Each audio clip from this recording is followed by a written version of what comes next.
to you by AffordableClassifieds.com, our new classifieds and auction site, launching soon. Use this code to receive 6 months of free classifieds.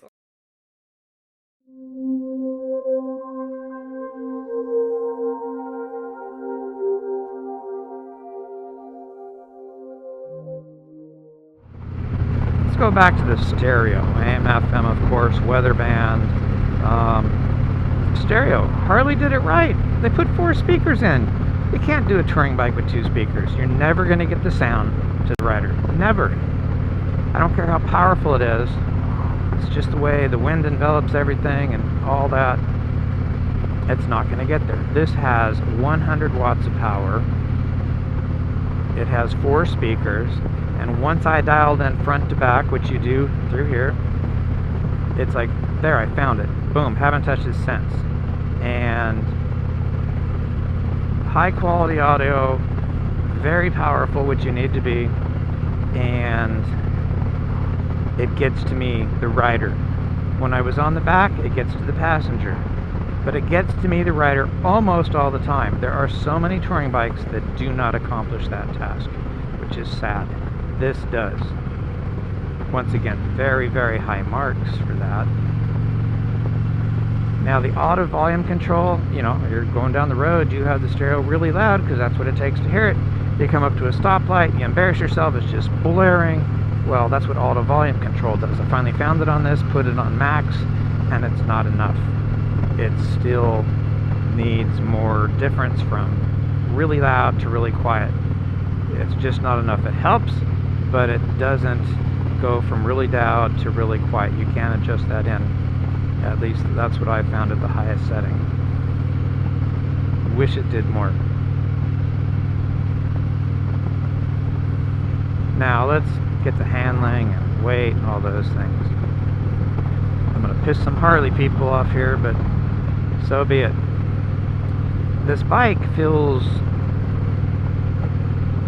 more compact than a lot of touring cruisers I've been on. It feels smaller, like it would fit in a smaller space. Yeah, that was my first impression. But the weight of the Ultra dry is 881 pounds. That's one thing. Now the wet weight, well, you don't even want to know the wet weight. Now, the issue is the weight, a lot of the weight, more weight than others, is up high, and you feel it. This is not a bike I want to push around ever. I don't want to back it, say, out of a parking spot. The weight's high. If you got weak knees, you're going to feel it, and you're probably going to drop it. If you get like little sand under you, or little water and slippery, or slippery boots, you're going to be at risk for dropping this bike, because once you get off kilter a little bit, boom, it's a lot of effort right there to stop this thing from going because the weight's so high. That's the primary biggest issue with this bike, and I want buyers to know that. Now let's move on past that. Riding. When you're riding, as you can see, of course, it flows really, really well. It will turn quickly, suddenly. I mean, you know, oh, there's a rock, I gotta move over here. Really good job, really good. But there's a little bit, just a little bit, lack of stability. Going down freeways, it'll wander just a little bit. It goes almost as straight as an arrow. Cruise control, ride all day, but it wanders just a little bit. And when you're in a corner, a lot of bikes I've had recently, put it in a corner, it just stays there. Well, this one you can change lanes in a corner, but it'll change lines on you kind of easily. A little bit of effort. Steering input is more than most bikes, but it's not bad. It feels normal. Just, you know, a lot of counter steering, pulling a little bit more. I mean, just its weight alone can be a reason for that. Now the ride is surprisingly good. Let me finish though. The ride, most things, freeway, rolling over, it just doesn't feel much stuff. Rolls over it, or whatever feeling it gives you, never bothersome.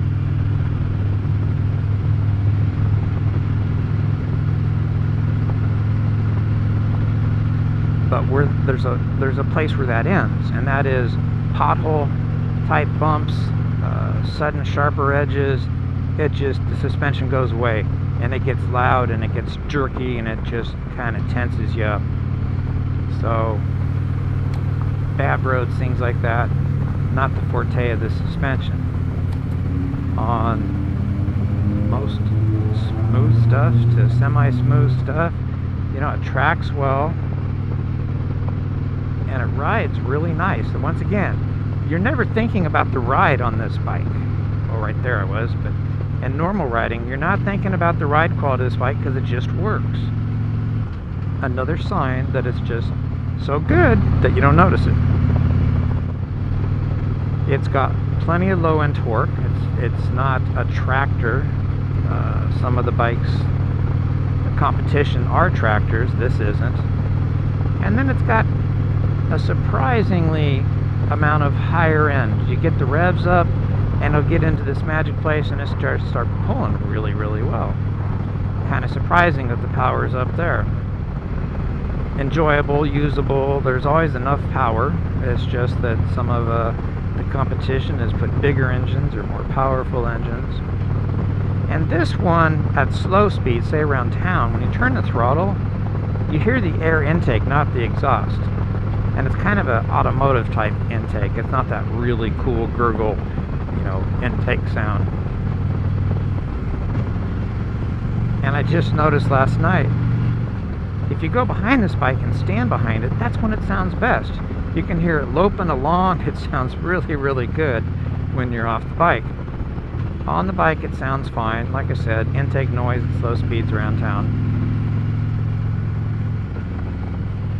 Plenty of power. Not as much as some of the other bikes out there. Now back to the handling, which kind of ties in to the weight that we've already discussed. The handling is fine. It's a very enjoyable bike. It's growing on me. The comfort level has me, I want this bike. I'm going cross country, I'm going many hours. This bike, hey, I'll take it any day of the week. But this is one bike I do not want to push, and I never want to get behind on it. Because you get behind on this bike, you're going to have a much tougher time reining it back in. Never want to be out of shape on this bike, because I don't have the confidence that I'm going to be able to rein that back in, given the manners, given the weight, whatever, just the characteristics of the bike. Now the luggage is a nice bag as well, pun intended.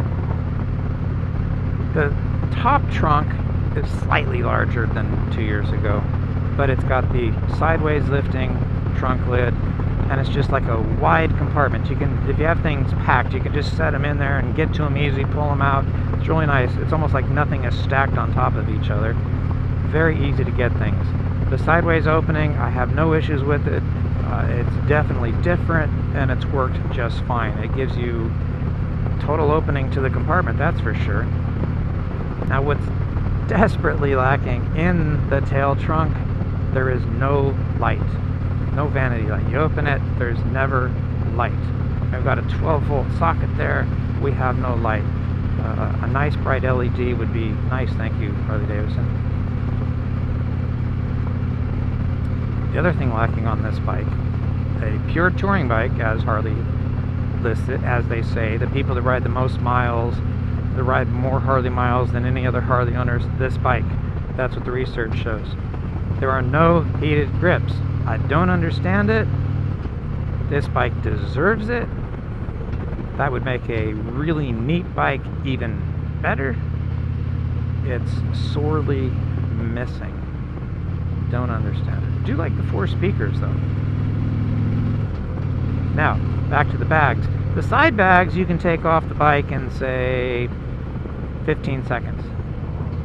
Twist and pull 2 pins, lift the bag off, and then you can get to things behind there. It's just incredibly simple and incredibly functional. Now all the latches on the bags, you don't close them and they slam shut. You close them and they're all the way closed, but they're not latched. There's a lift up little handle on the saddlebags, but to close it properly, you have to push the handle down, which locks it. Here's two anti-lock brakes. Because I haven't talked about the brakes yet.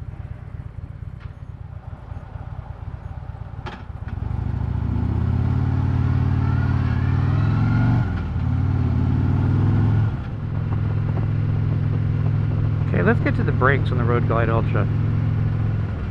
You've got twin disc up front, single on the back. Both the front and rear brakes are linked.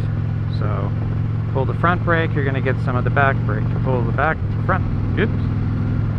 Push the rear brake, which the lever is really high. You could do without that. It takes you a lot longer to get your foot up that high to get to the brake. And I use the rear brake most of the time instead of the front brake, which is kind of different than I do on most bikes. But both brake systems are linked to the other, and it works extremely well on this bike.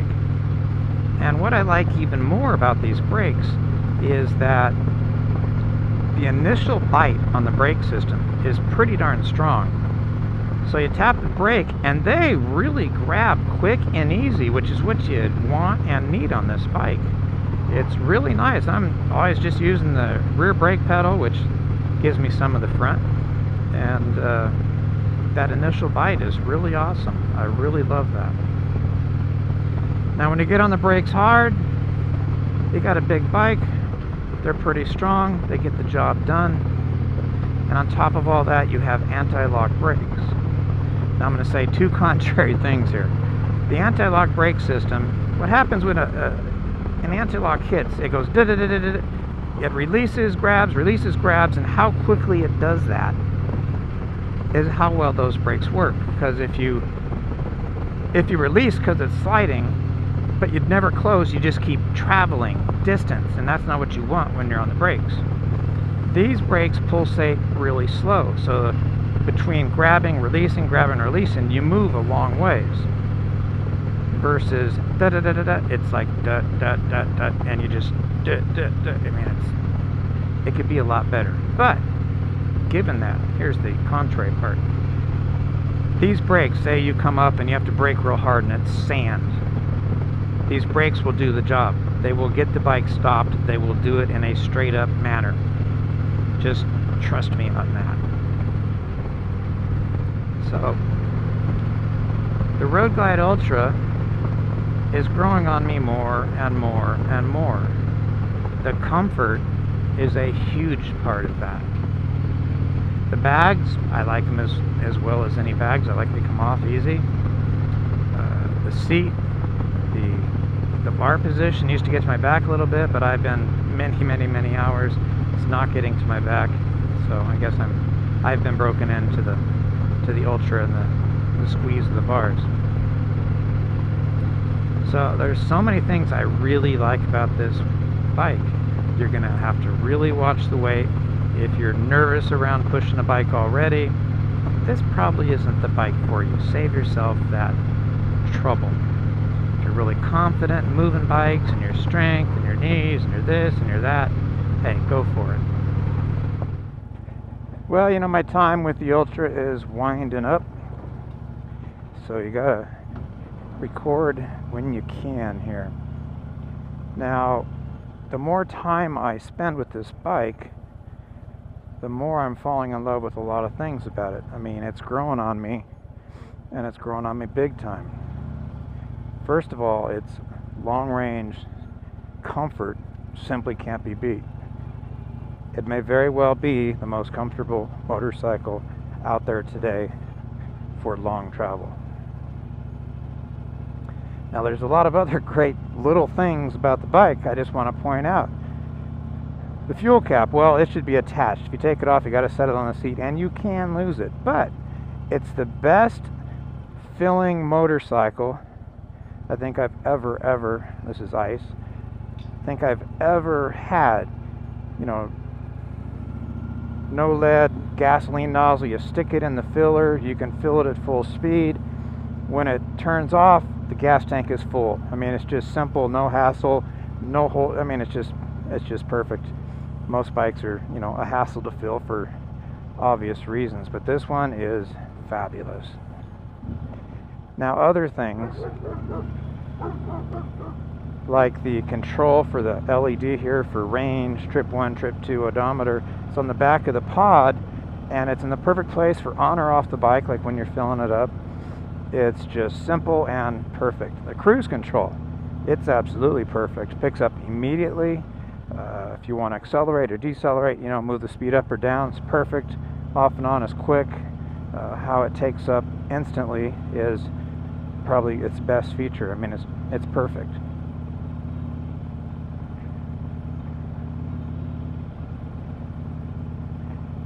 How the fairing has pockets that open and close for getting air to the rider or closing it off is brilliant. Everything should have that.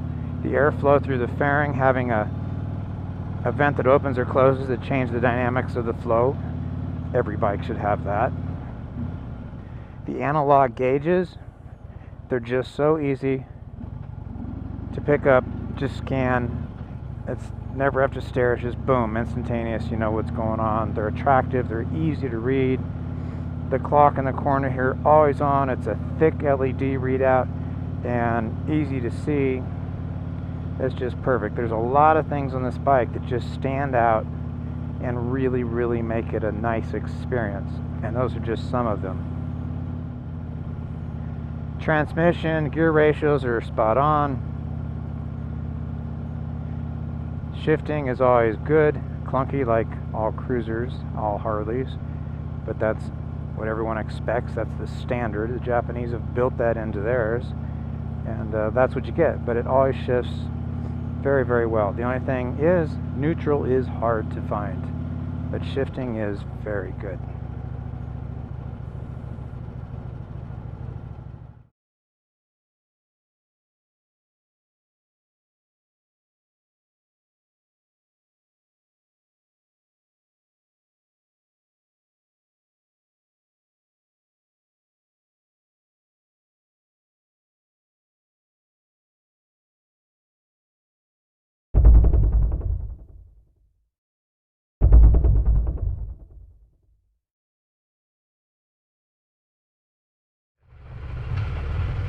Looks like a Harley-Davidson.